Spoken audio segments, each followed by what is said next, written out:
But as somebody who was in the Department of Health, do you think that they are being honest enough about how serious the situation is? I had a huge lot of sympathy for the way Amanda put it.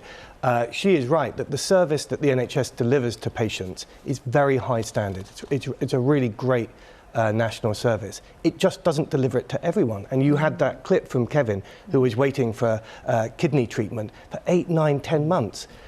That, Laura, is rationing. That is not a logical clinical decision. If someone has a need for an operation and you simply don't have the resources to give them what they need, then you're going beyond the important protocols of allocating scarce resources in the best way possible, and you're being defined by the amount of resources you have available. It's interesting you use that word, because often it's a word that politicians and people in the health sector might use privately. They say actually basically waiting lists are like rationing, but you now are saying that publicly as someone who's been a health minister. I think that there is a difference between reasonable allocation of resources and making tough decisions, which is part of everyday life, and having to cope with a system that's overwhelmed with illness. It breaks my heart to be talking about gambling clinics and spending money mopping up the waste from gambling and casinos when there's someone waiting for a kidney operation. That makes no sense at all. That is not a way that we're scapegoating the NHS with far too much of society's problems, and they can't cope